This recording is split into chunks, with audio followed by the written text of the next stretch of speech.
83 cents a month. Yes, only 83 cents a month to receive each month the Nostalgia USA, the only digital magazine that has over 12 hours of audio and video integrated throughout each issue. Now, I know that everyone listening to this podcast now over 11 years, all free, can afford 83 cents a month. So I'm asking that everyone who enjoys my podcast subscribe to the Nostalgia USA today, which is a real value. Think about it. 83 cents a month, you get this fantastic Nostalgia USA digital magazine and all the podcast.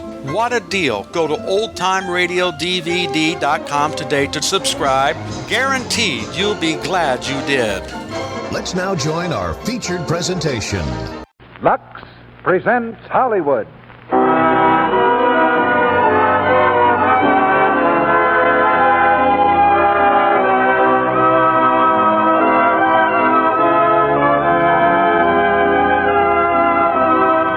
The Lux Radio Theater brings you Loretta Young, Robert Preston, and Edwin Arnold in The Lady from Cheyenne. Ladies and gentlemen, your producer, Mr. Cecil B. DeMille.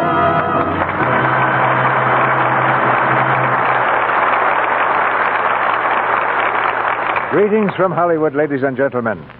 Whoever said it's a man's world must have had his tongue in his cheek when he said it, or a very red cheek after he said it. But however he said it, he was leading with his chin. It was dangerous to say that, even in the days of the wild and woolly West, as we'll prove tonight, in the play called The Lady from Cheyenne. The lady in the case is Loretta Young, and the gentlemen in her life are Robert Preston and Edward Arnold, who learned about women from her in Frank Lloyd's Universal Picture. Of course, there's always plenty of action in a story of the Wild West, because whether it was a woman's world or not, the men still thought it was their world. But the lady from Cheyenne beats the frontier politicians at their own game and reminds us, rather forcibly, that women were voting in Wyoming long before the rest of the country ever considered the idea.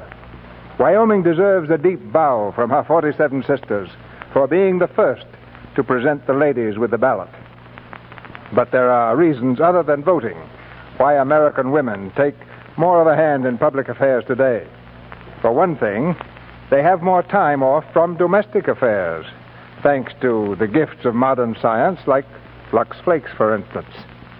Women gave that a smashing vote long ago, and immediately elected it to a prominent place on millions of kitchen shelves. It's been re-elected at every election since, and the record shows it's done an outstanding job for its constituents. Women judge by past performances, so Lux Flakes continues to get their ballots. Now, I'd like you all to meet the lady from Cheyenne. The curtain goes up on Act One, starring Loretta Young as Annie Morgan, Robert Preston as Stephen Lewis, and Edward Arnold as Jim Cork.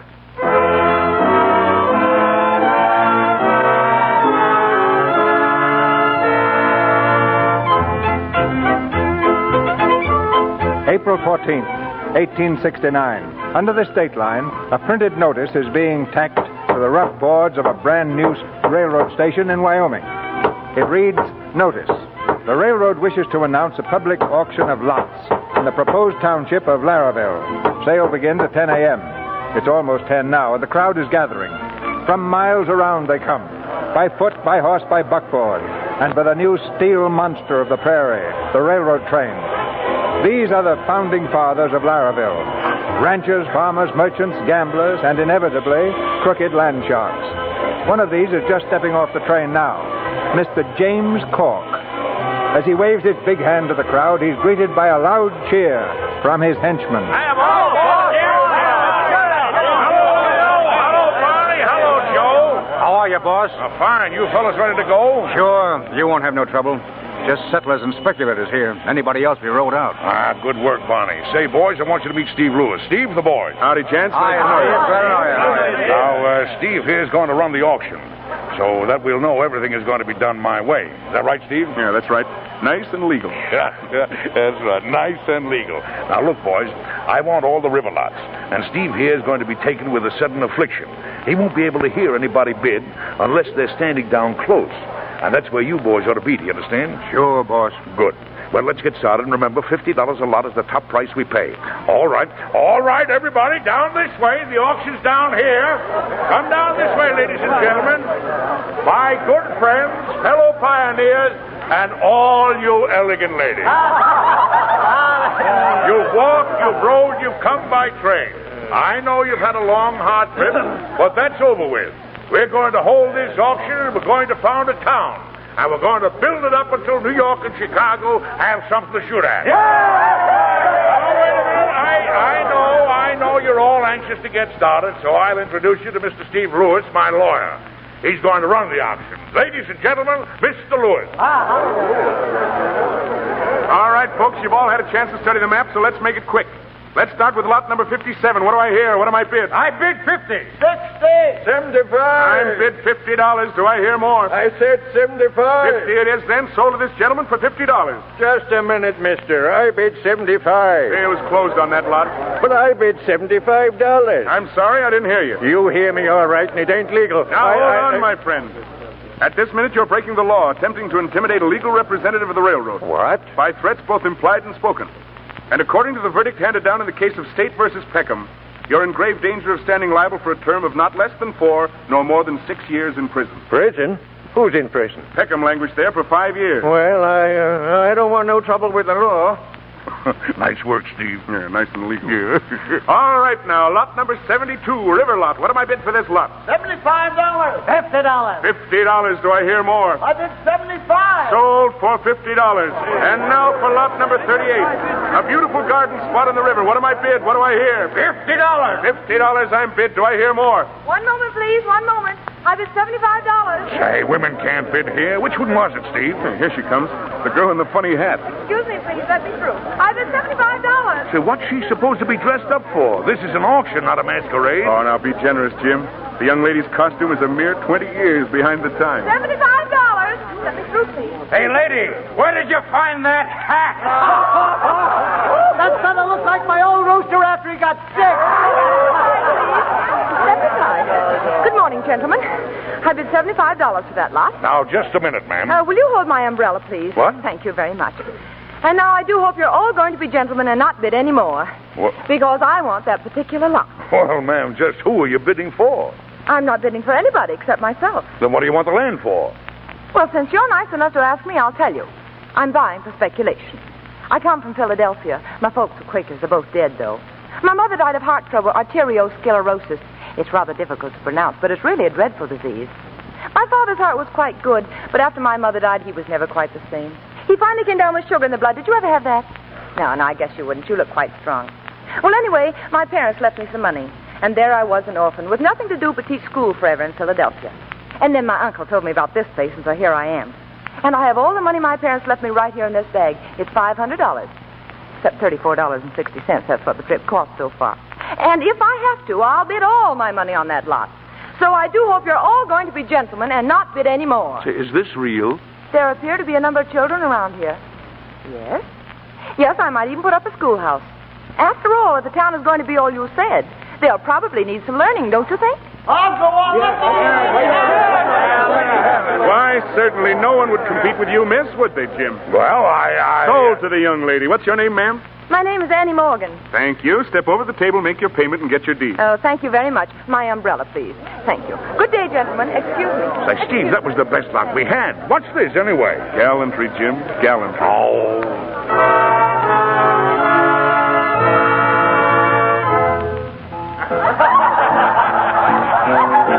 Hiya, boss. Hello, Jim. Good evening, boys. Come on, gather around, everybody. I've got a little announcement to make.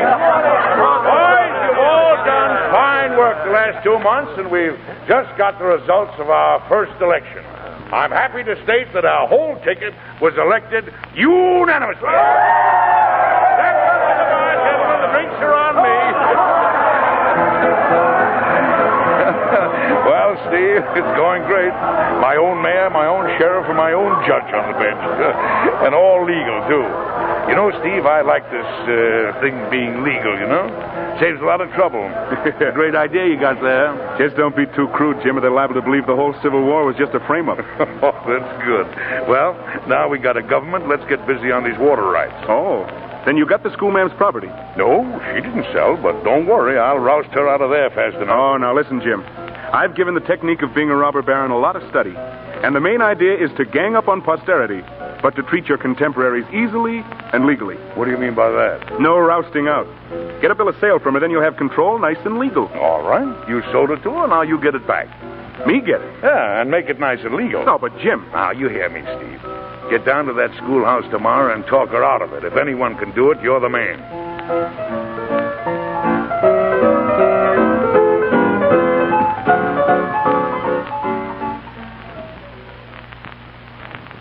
And now we come to Henry VIII.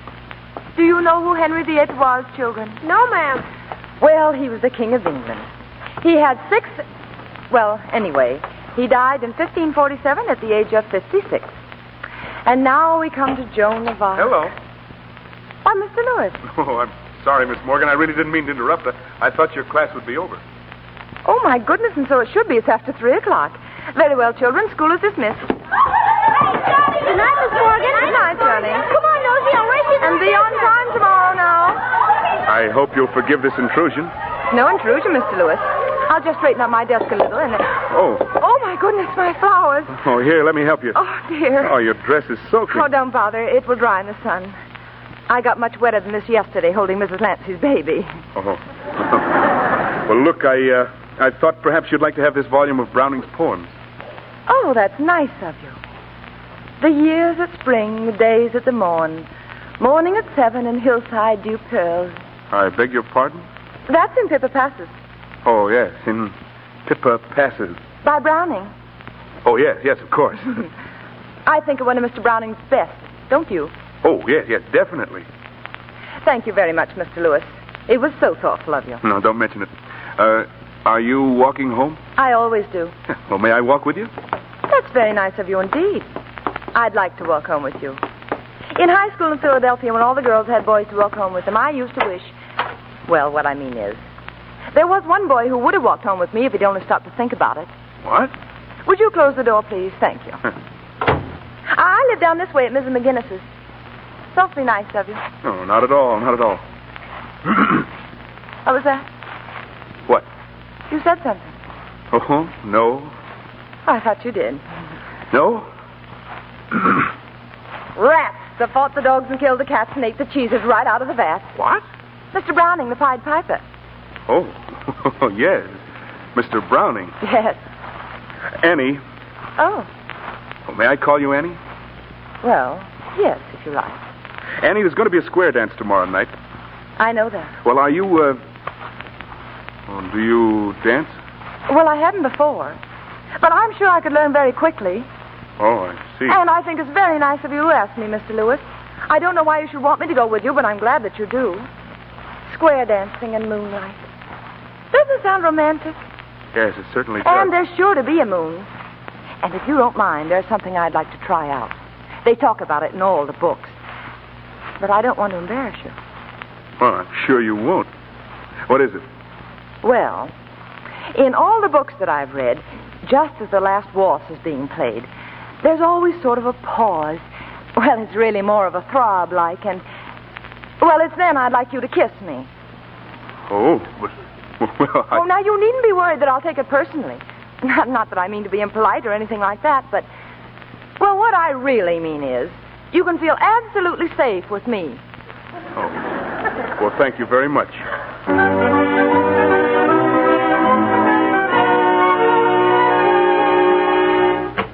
Mrs. McGinnis! Why, Andy, what is Oh, it? Mrs. What McGinnis, happened? it's wonderful. The square dance, I'm going to it. He asked me, Mr. Lewis.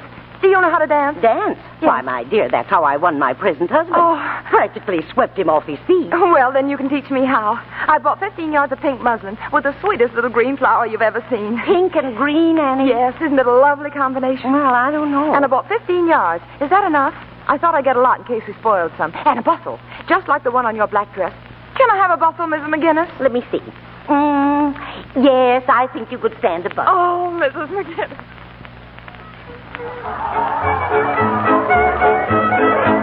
Hello, Steve. How's everything going with the schoolma'am? Oh, fine. Give me a beer. She learned dancing this afternoon, and now tonight I'm clumsy. From here, you're a panic. I can't carry on a conversation. I'm dull. You get that? I'm the one that's dull. Take it easy. Just hold yourself together for the night, and we're all set. Hey, listen, I've got an idea. What? Let's give her the town, and you and I move on with the railroad. Give me a beer, please. Oh, hello, Hank. I've been waiting to talk to you. Evening, Jim. Steve, you know Hank Freeman, editor-in-chief of the Laravel Weekly Bugle. Hi. Yes, I've had the pleasure. Well, excuse me, gentlemen. I've got to sit out the next one with Miss Morgan. Well, good luck, Steve. Well, Hank, I've been reading your paper. That's so? Yeah, I take it you don't like the way things are being run around here. Uh-huh. Just beginning to penetrate, huh? And I almost got the opinion that we don't need a newspaper or an editor either around here. Now, keep that in your button the next time you think of writing about me as a tyrant. Ah, Jim, you've got the wrong idea. When I say tyrant, I mean a big man. Caesar, Nero, Napoleon. Oh, yeah? Why, I'm in favor of tyrants. Oh. Of course, there are all kinds of tyrants, but you're my favorite kind. You know, the benevolent type. Benevolence tempered with the fear of assassination. Good night, Jim. Just think it over.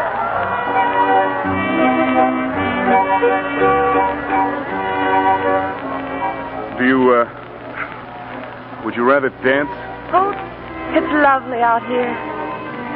Look at all those wonderful stars.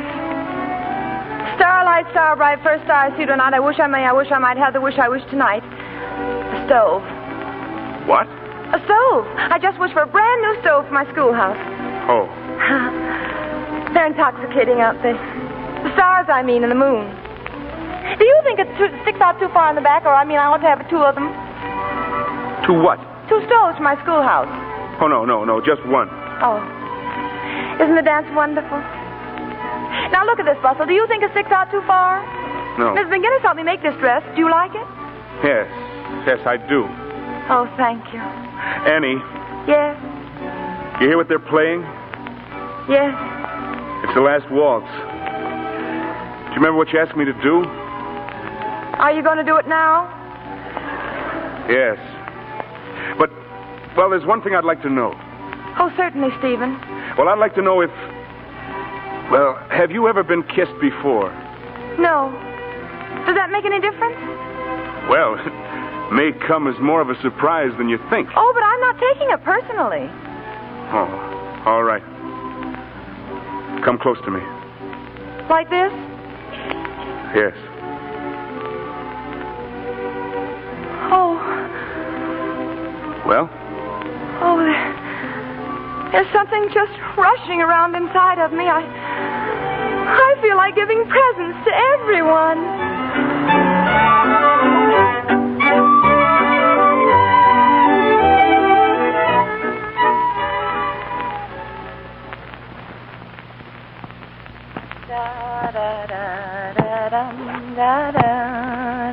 Oh, that's very good, Edward. Now put all the history books together. And here's Shakespeare. Ah, this bud of love by summer's ripening breath may prove a beauteous flower when next we meet. Mush. That's Romeo and Juliet, Edward. It's still mush. Well, it will seem romantic to you someday. You'll see. Hello. Why, hello, Mr. Freeman. How are you? You can go home now, Edward. Well, thank you. Goodbye. Goodbye. Sit down, Henry. Annie, what's this I hear about you selling your property? Oh, yes, isn't it wonderful? Mr. Cork has given me 3 times the value, and he's giving me another lot way up on the hill. Uh-huh. Our kind-hearted Mr. Cork. Yes, and as Stephen pointed out, after all, I did buy this land for speculation. You know. Oh, Steve pointed it out. Yes. Annie, did you sign anything yet? Oh, no, I'm going to Mr. Cork's office this afternoon. Well, before you do, I'd like you to see this. It's a little notice that's been put up all around town since last night. To whom it may concern. Notice is hereby given that all water rights to the Laravel River are the property of James Cork Land Company. Permission to use water for irrigation or cattle must be purchased from the company. Well, what does it mean, Henry? It's a notice to the farmers. Now, if you sell your property to Jim Cork, he'll control the water of this county. The farmers won't be able to get a drop unless they pay him for it. So that's why he wanted my property. Uh-huh. And that's why Stephen came and gave me the book, and even when he kissed me, he was thinking... I'm sorry, Annie. That's all right, Henry. I guess I've been kind of childish and silly, haven't I? But I think I've grown up. Just in this 1 minute.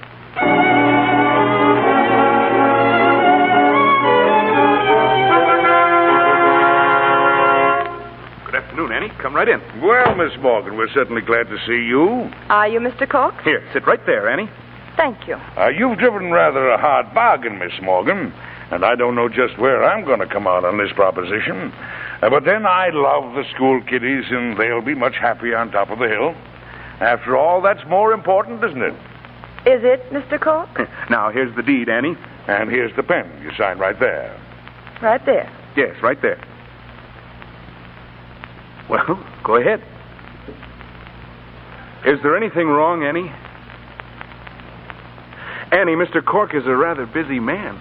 Yes, I know he is. Say, will somebody please tell me what's going on around here? Yes, Mr. Cork, I'll tell you. Some people don't think it's very nice to go around pretending friendship for business reasons. And kissing people. When they find out they've been fooled, they feel bad. Really bad. They might even feel like breaking things. They might even feel like taking up this space and smashing it. And as for you, Mr. Cork, let me tell you something. As long as I have that property, any farmer who wants to can draw all the water he needs from that river. Why, you can't talk to me like that. You'll do as I say. You're making me mad, Mr. Cork. Awfully mad. Annie, put down that glass. I'll never in the world sign your papers. And if you try any more monkey business with me, I'll take you to law. Take me to law? Why, you filly, Stand back, Mr. Cork. I'll run you out of this town. Stand back or I'll smash you with my umbrella. You smash nobody. There. Oh. When I say a thing, I usually mean it. Good day, Mr. Cork.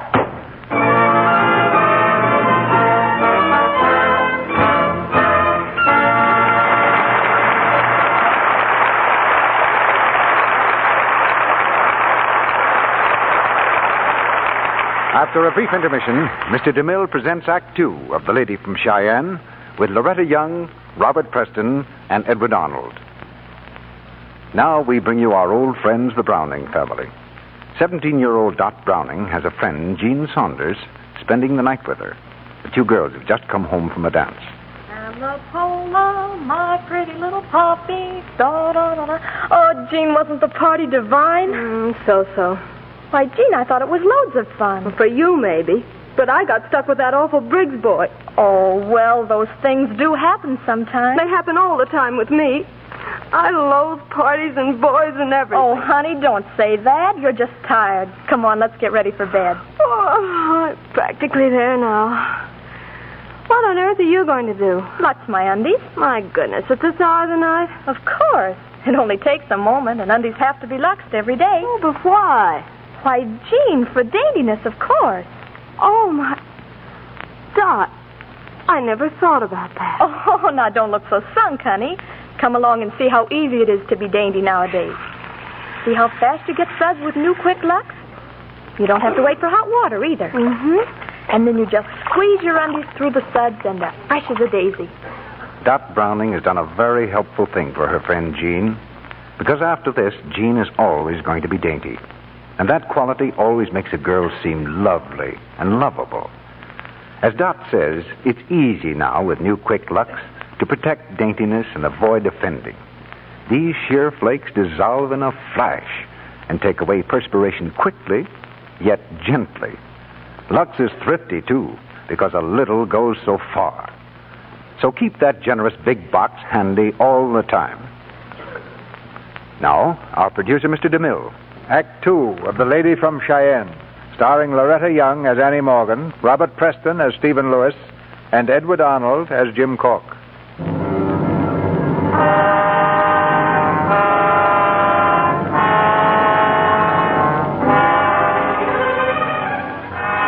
With Jim Cork in the driver's seat, the government of Laravel became a reign of terror. Objectors to his rule were shot or beaten, their homes set afire, and one night, Annie Morgan watched her schoolhouse burn to the ground.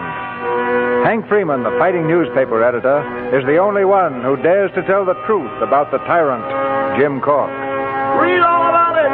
Schoolhouse burns. Read all about Jim Cork, arsonist. Read all...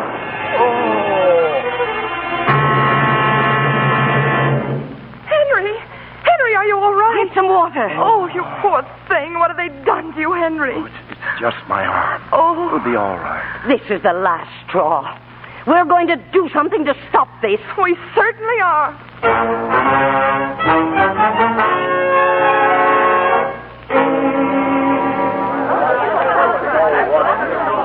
And the purpose of this meeting is to prove that we, the better citizens of Laraville, are willing to face our responsibilities. We've had enough of Jim Cork, and we're here to see that in some way he's put in jail. Well, that's all very well, but who's going to put him there? Why, whoever puts people in jail. That's unimportant. The fact is, they shot our editor and they have burned down my schoolhouse. Sure, but you got to convict him, and that takes a jury. Then we'll have a jury. That's a simple matter. Why, of course it is. The chair hereby calls for volunteers. Who'd like to be on the jury? Raise your hands, please. Oh, what's the matter with you? Gentlemen, it can't be that you're afraid. Why, there must be 12 men in this town who aren't afraid. Well, there evidently aren't. Oh, if we only had a women's jury, we'd soon fix Jim Cork. Mrs. McGinnis, that's just what we need. We'll have a women's jury.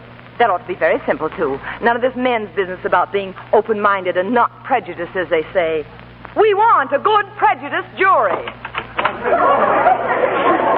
Annie, look, it's Jim Cork. Come right in, boys. Come right in. Put the refreshments on the table there. Good afternoon, ladies. What is the meaning of this intrusion? Well, we heard you were going to have a meeting, so I thought you might like to have some refreshments. At the same time, I'd like to introduce Mr. Stephen Lewis, our candidate for the legislature.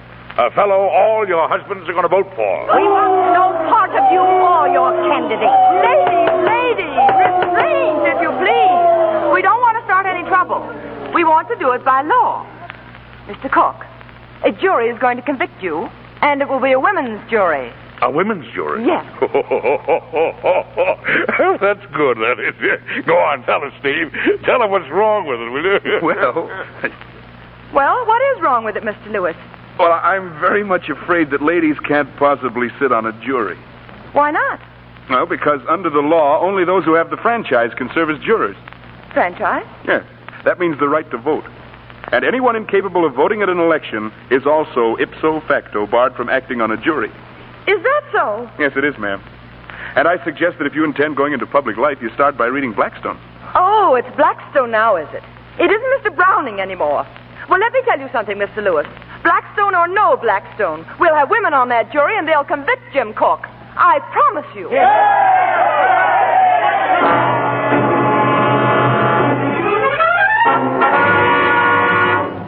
In other words, Henry, he said we couldn't do it. But we can, can't we? No, Steve was right. You see, there's law, Annie. Laws that man made. And under them, a woman is just a chattel. Chattel? A piece of property without any rights at all. That's a nice thing. Oh, they're laws that you live and breathe, and I guess they think you should be thankful for that much. Well, I'm not at all thankful, Henry. There's something just boiling up inside of me. I think I'm just plain mad. I'd like to hit somebody. Sure. But organizations have to be started. And before things can be changed, bills have to be passed up there in Cheyenne, in the legislature. It takes time. Listen, hear that crowd? Yeah. The election must be over. Hank! Oh, Hank! Well, John? Oh, it's all over, Hank. Steve Lewis was just elected to the legislature. Oh. That settles it. I'm going to take the next train to Cheyenne. I'll get a bill passed if that's what has to be done. Goodbye, Henry. I'll be back on Thursday.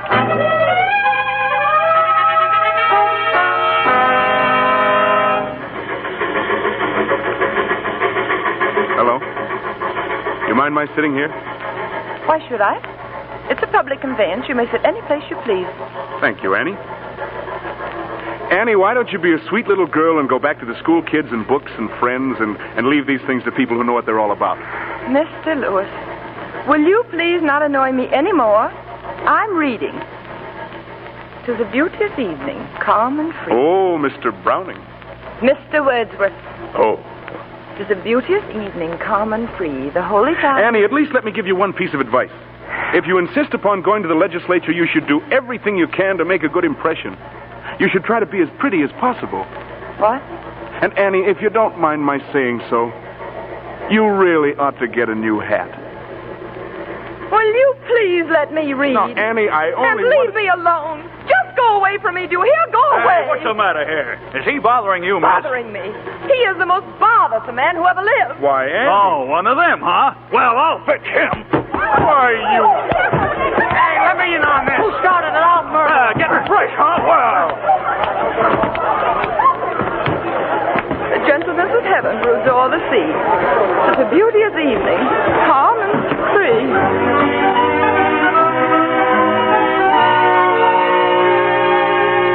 This is as good a room as you'll find in Cheyenne. There's a lump in the mattress, but you can curl around it. And we've got one strict rule. No singing after 2 o'clock in the morning. Come in. Hello, dearie. I'm Elsie, and this is Myrtle and Gertie. How do you Hello do? there. How do you do? I'm Annie Morgan. You're new here, aren't you, honey? Yes, I am. I'm going to be here for only a few days. I have to hurry right back to Larryville. You don't say. Yes. Looks like you got out in kind of a hurry, too. Oh, I did. The ladies felt I should lose no time. They all came down to put me on the train. They put you on the train? No. Well, the same thing happened to me once. Say, maybe we could get you in the show over at the Palace. We're dancing over there. Yeah. Dancing is wonderful, isn't it? Except that men get awfully tired. Yeah. Men ain't what they used to be. Come on over to my room, dearie. Let's have a drink and get acquainted. Oh, that's nice of you, Elsie. Thank you very much, but I don't drink. Honest? No. Well, come on, girls. See you later, dearie. Oh, wait a minute. Can you tell me how to get to the legislature? Oh, sure. They're in session right now. Just down 2 blocks, and then turn to your right, and you can't miss it.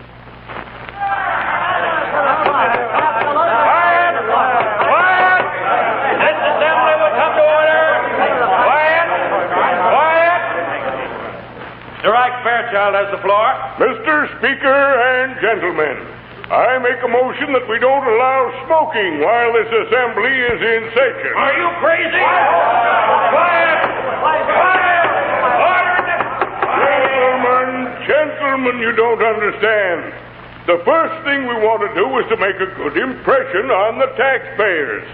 Now, this no smoking resolution will look mighty good on the books. Well, that's different. All those in favor of the no smoking resolution say aye. Aye. Motion has been passed unanimously. Your Honor, Mr. Speaker. Quiet in the visitors' gallery. But I have a bill I want passed. Quiet. Mr. Speaker! Mr. Dunbar. Mr. Speaker, I'm going to positively refuse to come back here unless I have some comfort. We ought to have swivel chairs and desks. Very sound idea. Very sound. Now, wait a minute. How do you think that's going to look on the books? Huh? I suppose you all know you're talking a lot of nonsense. What's that? I've never heard such a lot of silly talk in all my life.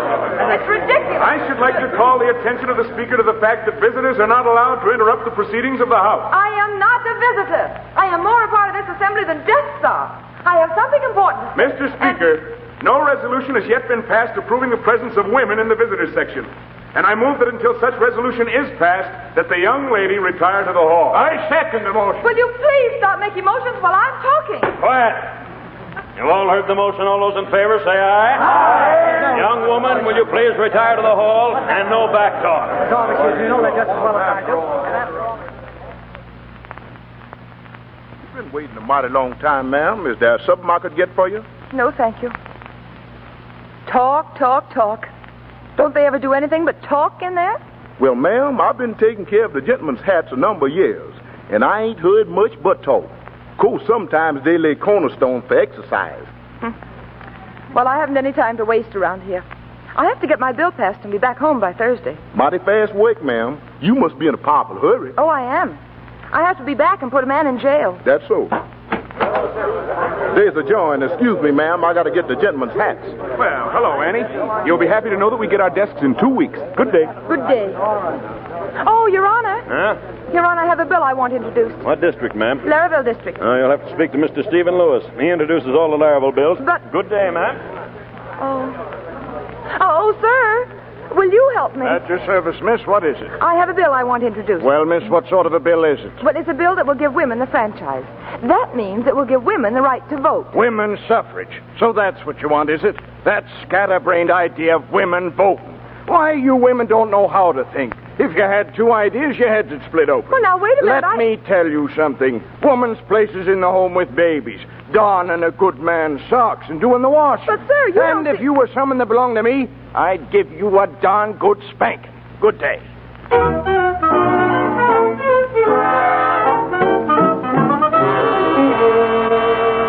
Gentlemen in the parlor to see Annie.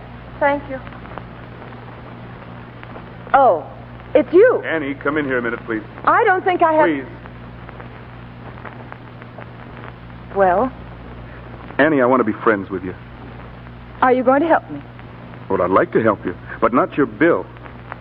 Annie, as a friend of yours, it hurts me to see you wearing yourself out, making... Well, I'm going to have to say it, Annie. Making a ridiculous figure of yourself. Why, how dare Now, you come in here wait. Annie, I told you on the train you're a sweet, silly child. Why, instead of worrying about other people, you should have someone to take care of you. You should be married and have a good man to look after you. Why, you aren't meant to be an old maid, Annie. There's too much woman in you, real honest woman. Yeah. And you'd be pretty, too. Darn pretty if you'd fix yourself up, do something with your hair, make it sort of fancy, and wear some attractive clothes. Why, you could do a lot with yourself if you'd take the trouble.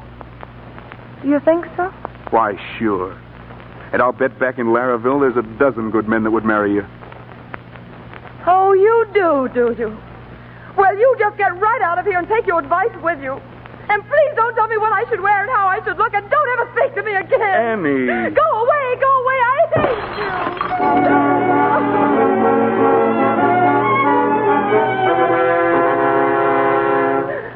you. Well, dearie, I hope you didn't let him see you cry. I'm not crying. No, of course you're not. I'm just mad. I'm just real mad. You must be pretty stuck on him to get that mad. I hate him. He's done everything he could to stop me ever since I first came here. And he said I don't have to be an old maid, even though I don't wear my hair the way he likes it. He wants it fancy. I never hated anyone so much in all my life. Not even the man in Philadelphia who beat his dog. Oh, now, wait a minute, kid. Take it easy. Tell me all about it, and I may be able to patch things up. I don't want things all patched up. I want them all ripped apart. Oh, Elsie. I've just got to get that bill introduced now so as I can show him. I've got to find some way. If I just knew somebody in there. You mean someone in the legislature? Uh-huh. Well, if that's all you need, your troubles are over. Elsie, you mean you know one of them? One of them? I know them all. When do you want your bill introduced, dearie? Oh, Elsie.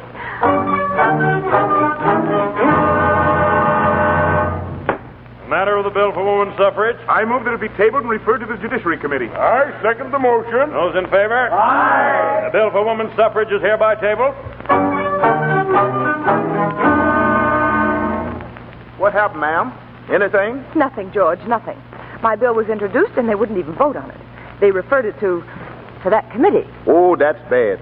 Well, what will happen to it, George? Well, they'll just kick it around and report it out on the floor without comment. Oh. When a bill comes out without comment, it's dead, buried, and forgotten. That's what used to happen down there in Washington. Oh, dear. Then we'll have to get some comment. Yes, miss. It appears to me we's going to need a whole mess of comment. Yes. Well, what did they do in Washington when this happened? Well, they always got to the highest man. The speaker? No, ma'am, the very highest man with the biggest influence. Yes. This case would call for the governor. The governor, of course. Why didn't I think of it? Well, I'll see him right away, George. Miss, if you do it the way the politicians do... Yes? Well, it's like a stalking possum. Slip up on him kind of easy like then... Wham! Wham? Yes, sir. The governor's giving a ball tonight. Oh, then I'll see him there. Of course, you got to have engraved invitation, else the butler won't let you in. I seen some in the gentleman's pockets in the cloakroom, but would you like one, miss? George, if anyone had told me 2 weeks ago that I'd accept stolen goods... Thank you, George. Yes, sir. I was going to be there, too, tonight, miss. They hired me as a waiter. And begging your pardon, ma'am, the ball's going to be mighty, mighty fancy. The ladies is going to be dressed in a mess of elegant, you know, the proper kind of wham. Now, don't you worry, George. I'll get a dress. And one with a great deal of the proper kind of wham.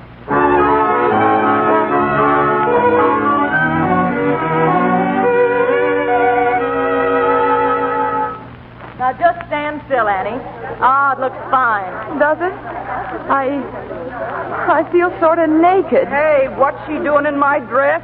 Get out of that. Keep quiet, Gertie. She needs it. What for? Is she joining the show? No, I'm not, Gertrude. I'm going to the governor's ball. The what? Uh-huh. And I needed a dress. It's very important. Oh, well, why? Annie's doing a job for all of us. She's going to get us votes. Votes? For what? Votes for whatever we want to vote for.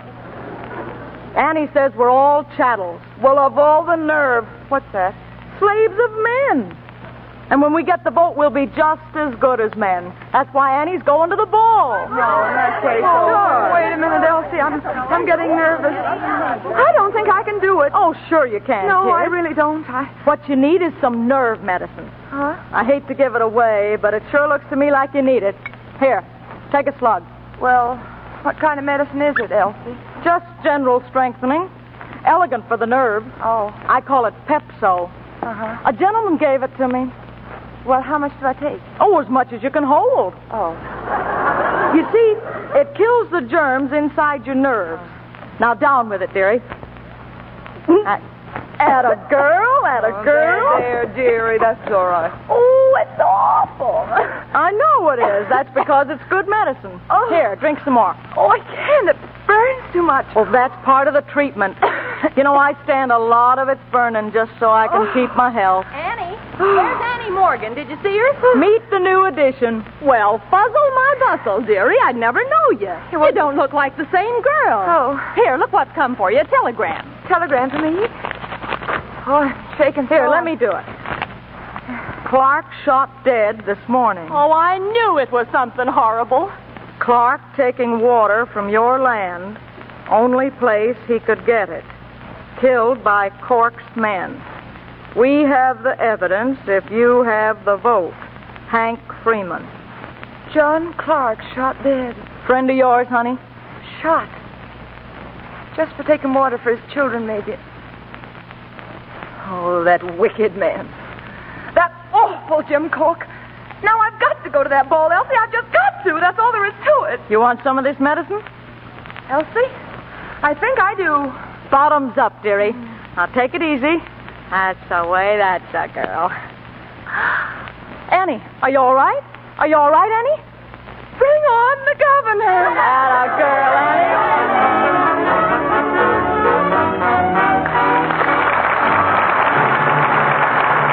We pause now for station identification. This is the Columbia Broadcasting System.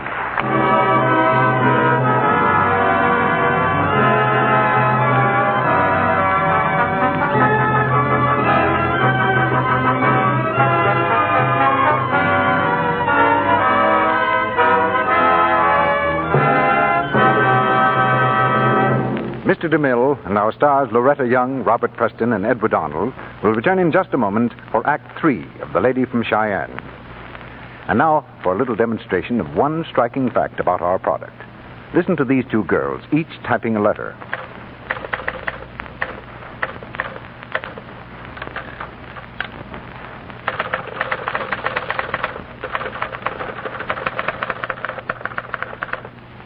You have just heard the difference between two girl typists.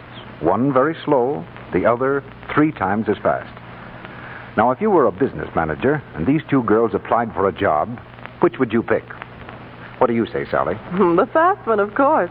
She'd have a day's work finished while the first one was just getting started. And if you were a busy home manager with a lot of soaps at your grocer's applying to you for jobs, which would you choose? A slow one or one that was 3 times as fast? Why, the fast one, of course. And that's why New Quick Lux wins out. Because it's so much faster. By actual test, in water as cool as your hand, it dissolves 3 times as fast, not just twice, 3 times as fast as any of 10 other leading soaps. That's big help, Mr. Ruick. It takes no time at all to do stockings and undies every night with New Quick Lux. It's a wonderful time saver. Another thing you've probably noticed is how little you need to get rich, abundant suds. New Quick Lux flakes are thrifty. Last but not least, you can always depend on Lux Purity. It's the gentlest kind of soap that can be made. Safe for anything, safe in water alone. Yes, there are 3 very good reasons why American women have chosen New Quick Lux for their pretty washables by a vote of 2 to 1. Why twice as many women use it for their nice things as use any other flakes chips or beads. It's fast, it's thrifty, it's safe. Don't forget to keep that generous big box handy all the time. New Quick Lux comes in the same familiar package at no extra cost. Now, Mr. DeMille returns to the microphone. The curtain rises on the third act of The Lady from Cheyenne.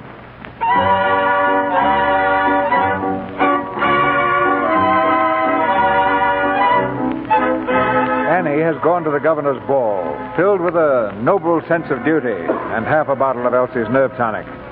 In her new clothes, beautiful and radiant, she dances with her unsuspecting victim, the governor himself. Oh, Governor, I hesitate to say it, but you're so different from what I imagined. Really? Oh, yes. Your beard. Your beard is beautiful. You must have brushed it a great deal, Governor. Well, yes, but And you're not old at all. Why, thank you, my dear. It's warm in here, isn't it? Governor, could we go someplace where it's cool? Why, yes. Would you like to step out on the terrace? Oh, thank you.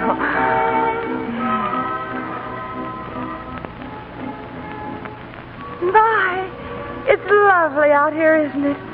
I'm awfully glad to be alone with you. Well, that's very nice of you. Yes, isn't it? But then you see, I have my reasons. That's why I came here tonight. I do hope you're not going to be angry with me, too. Angry? Yes. You see, I really want you to help me with my bill. Oh. And the bill is to give women their franchise. That means they can vote. Women's suffrage. Yes. Now, just pretend for a minute that you're Mr. Lincoln and you're freeing the slaves. Why, Governor, you would even look like him if your beautiful beard were dark. Oh, would I? Uh-huh. Really? Oh, yes, indeed. And now you will help me, won't you? Well, I'm afraid there's nothing I can do. Oh. You'll have to do some lobbying. Lobbying? Oh, yes, yes. Well, my dear, I'm afraid I'll have to join my other guests. Oh. Shall we go inside? Well, thank you, Governor, but if you don't mind, I think I'll just stay right out here and think over all you've said. Why, of course, of course. May I have another dance later? Oh, yes, indeed. Thank you. Evening, ma'am. Oh, hello, George. You's doing fine, No, I'm Missy. not. I'm not getting anywhere. He told me to go in that lobby again, and oh, George, I've sat in that lobby so much. No, ma'am. He means to lobby. That's the way they get everything did in Washington. Oh, how do they do it? Well, it's this way. Uh-huh. Lobbying is making use of the fact that the Republicans hates the Democrats, and the Democrats hates the Republicans. Uh-huh. So they's already suspicious of each other. You just got to help them along. Help him along? Yes, sir. Now, Mr. Fairchild, he's the leader of the Republicans, and Mr. Dunbar, he's the Democrat boss. Oh. You ought to see both of them. Thank you, George. I will. Miss Morgan, ma'am, you're very, very flattering. Oh, not at all, Mr. Fairchild. Oh, Mr. Fairchild, the governor told me the funniest story about the Democrats. That's so, ma'am? You are Republican, aren't you? Born and bred, ma'am. Well, the governor said that all the Republicans are so smart, they're much smarter than the Democrats. Is that so, ma'am? Oh, yes. He said that the Republicans are all going to vote for the bill tomorrow. Eh? Well, what bill is that? The woman's suffrage bill. Well, I didn't think anyone wanted that bill to go through. Oh, of course they don't. They'll turn it down. But it will look so good on the record for the Republicans to vote for it. You see, they'll get the credit for being liberal, and they still won't lose anything because they'll be letting the Democrats vote it down. Yeah, I see. Well, that's a right smart idea. Miss Morgan, every Republican in the legislature will vote for that bill tomorrow. Oh, Mr. Fairchild, aren't you the smartest man?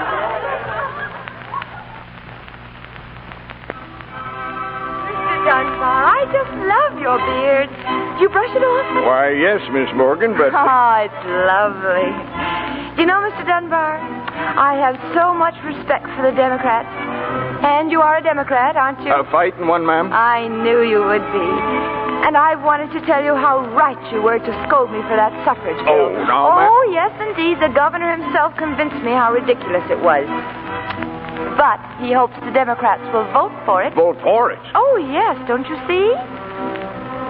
Don't you see? Well, He's going to make the Republicans vote against it. Well, I see, ma'am. I knew you Of would. course. Let the Republicans vote against it. I'll have every Democrat in the legislature vote for it. Oh, Mr. Dunbar, you're the smartest man. Of course, you know, Miss Morgan, you're making quite a spectacle of yourself. All the other gentlemen seem to like it, Mr. Lewis. You're quite the belle of the ball. So I've been told all evening. I want to talk to you. Come along. Where? Out here, out on the terrace. Oh, I don't know, Mr. Lewis. I went for a walk with you at one dance, and... Oh, it wasn't very amusing. Well, you're coming along whether it's amusing or not. No,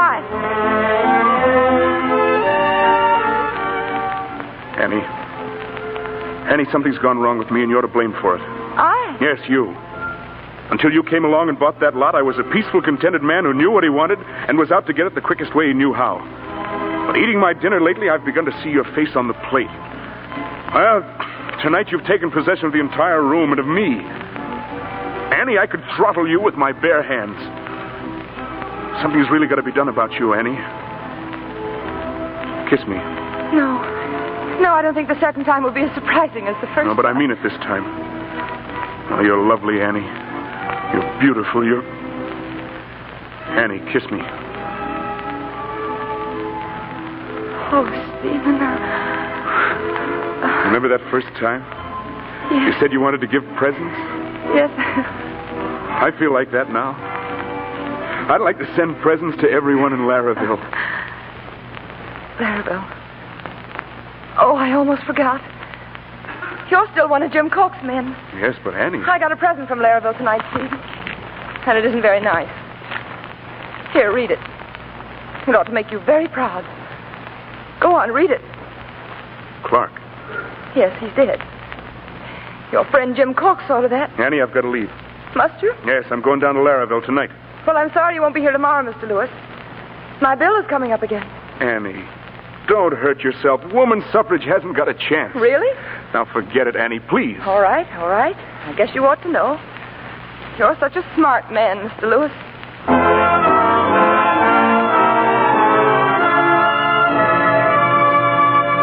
Gentlemen, we have tabulated the results on the woman suffrage bill, and we find that it has been passed unanimously. What? It's a frame.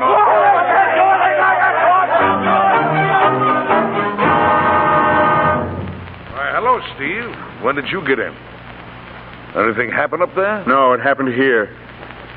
Jim, I don't like being crossed. Crossed? What are you talking about? Just this. There wasn't going to be any rough stuff. We had that out once. And from my side, I meant it. And then I hear about Clark being shot. Oh, that? Yes, that. I was willing to go along if you played smart and let me call the moves. But when you lose your head and start plugging farmers in the back, I'm through. Now, look here, No, I'm all washed up. I resigned up at the legislature and I'm moving on. Just came back to tell you. Now, wait a minute, Steve. Let me explain this thing for you. Passed! Did you hear that, you mongrels? It's passed! Oh, get out of here. Hello, Mr. Tyre. Mr. Assemblyman, have you heard the news? It's passed. What's passed? Annie, put it over on you, my fine feathered friends. Women's suffrage is passed. You get that? The women have the vote. Why, they can't do that. Do you know anything about this, Steve? No, so help me. Well, how did it happen? Well, that's what I'd like to know. Here's her telegram. Glad you have evidence against Mr. Cork because women's suffrage passed unanimously. Will arrive on tomorrow's train. Annie. Why, the little... I'll show her. I'm still running this town, and I'm going to run it my way. Now, wait, Jim. You're telling me you're through? You bet your sweet life you're through, and you'd better get out of here while you're still able. So they're going to try and get me, eh? All right, I'll show them. I'll run that schoolma'am out of this town so fast, she thinks she was shot out of a .45. And all the rest of them that want votes for women. Fight, noisy, Sam, Barney, come on. We've got work to do.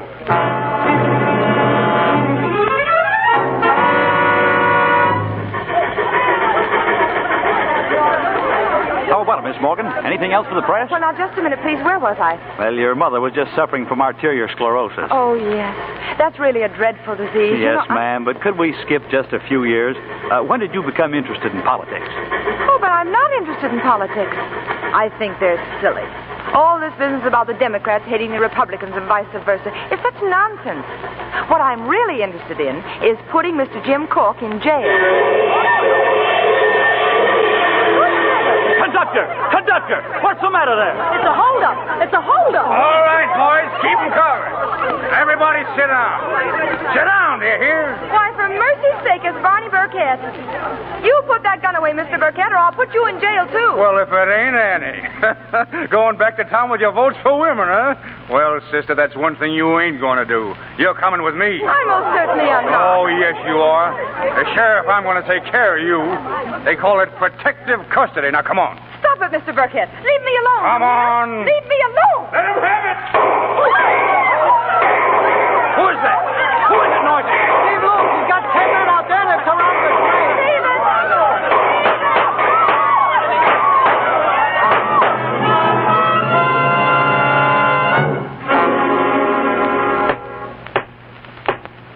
You have heard the evidence in the case of the People versus James Cork. The jury will now retire and consider its verdict. Oh, but Your Honor, the jury has already reached its verdict. Haven't we, ladies? How do you find the defendant? We find the defendant guilty as charged. Oh, you can't do this to me. A woman's jury ain't legal. It can't be, that's all. It can't be.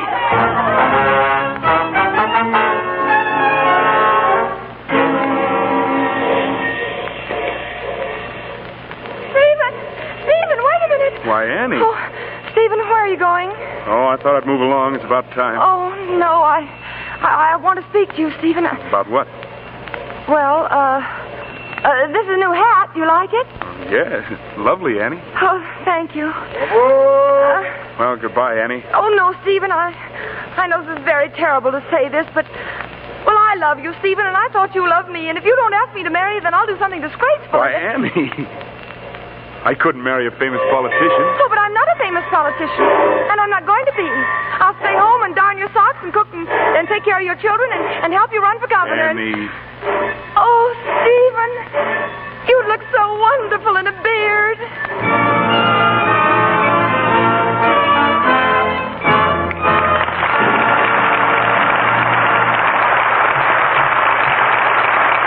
Our stars, Loretta Young, Robert Preston, and Edward Arnold, will return for their curtain calls in just a minute. And Mr. DeMille will bring us news of next week's play. Not long ago, I read somewhere that on the average, Mrs. America spends 4 years of her life washing dishes. 4 years. That's quite a big chunk of time. Why, in 4 years, you can go through college and get a degree. In your hands, well, in a lot less than 4 years of dishwashing with a harsh soap, they can get another kind of degree. DH, dishpan hands. Of course, it's the wrong kind of soap that gives you dishpan hands. Millions of women wash dishes for many years, yet their hands stay soft and lovely when they use the right kind of flakes. Flakes mild as the finest toilet soap. That's how gentle New Quick Lux is. You see, there's a difference in the way soaps affect your skin. Soaps containing harmful alkali dry the precious natural oils, and soon the skin grows parched and chapped, looks red and rough. You can be sure you're using soap that's kind to your hands when you stick to New Quick Lux. It has absolutely no harmful alkali. In hundreds of one-hand tests of 5 leading soaps, Lux was proved kindest to hands. These gentle flakes are thrifty, too, especially when you buy the economical big box. And fast, they leave glasses and dishes sparkling in no time. Begin using New Quick Lux flakes for your dishes tomorrow. Now, here's Mr. DeMille with our stars. Loretta Young, Robert Preston, and Edward Arnold have given us many a good time in the Lux Radio Theater. So right now, suppose you three come and take a bow. Thank you, Mr. DeMille. I've enjoyed coming back to do this play with Bob and Eddie. Now, that goes double for Bob and me. Well, I'll make a confession. You're 3 of my favorite stars. Oh, that's so. Well, boss, how about giving me a day off from Reap the Wild Wind tomorrow? As I was saying, Loretta and Eddie, you're 2 of my favorite stars. You're a hard man, DeMille. You can't tell me. This is my 3rd picture for him. Simon Legree DeMille, we call him, behind his back. Oh, pardon me, boss. That's all right, Bob. That's all right. I discovered 30 years ago that nobody loves the director. By the way, Loretta, we're still waiting for the ballet dancer story you were going to make in pictures. Well, you won't have to wait much longer, Mr. DeMille. We've been in production now for 6 weeks. Well, what have you decided to call it, Loretta? We don't know yet. We're having a contest to decide that. Well, it's a lucky thing for us. We don't get mixed up in that ballet dancing, CB. Although I'd like to see you try a few pirouettes. What have you got on the bill for next week, Bob? I'll tell you the name of the play first, Bob. It's Shop Around the Corner. But that's not the whole story. Because the stars are Claudette Colbert and Don Amici. The play is adapted from the Metro-Goldwyn-Mayer picture. A delightful comedy and one of the gayest love stories the screen has contributed in recent years. Personally, we think a team of stars like Don Amici and Claudette Colbert is a real scoop. So we'd like to meet you all at the Shop Around the Corner next Monday night. Well, those who saw the picture won't want to miss it, Mr. DeMille. And anyone else has a great surprise coming. Good night. Good night, CB. Good night. Good night. Good night. We'll be on your trail again. Our sponsors, the makers of Lux Flakes, join me in inviting you to be with us again next Monday night when the Lux Radio Theater presents Claudette Colbert and Don Amici in the Shop Around the Corner. This is Cecil B. DeMille saying good night to you from Hollywood.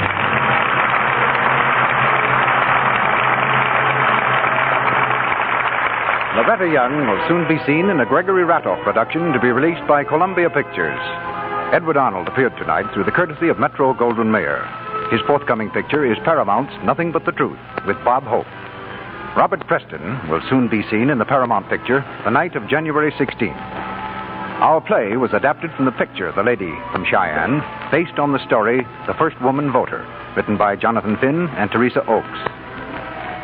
Included in tonight's play were Forrest Taylor as Hank Freeman, Jane Morgan as Mrs. McGinnis, Vivian Janis as Elsie, Lou Merrill as Billy, Ferdinand Munier as Ike Fairchild, Warren Ash as Barney, Buck Woods as George, Stanley Farrar as Dunbar, and Bruce Payne, Gail Gordon, Dix Davis, Gloria Blondell, Celeste Rush, Tyler McVeigh, Dick Ryan, and Barbara Jean Wong. Our music is directed by Louis Silvers, and your announcer has been Melville Ruick.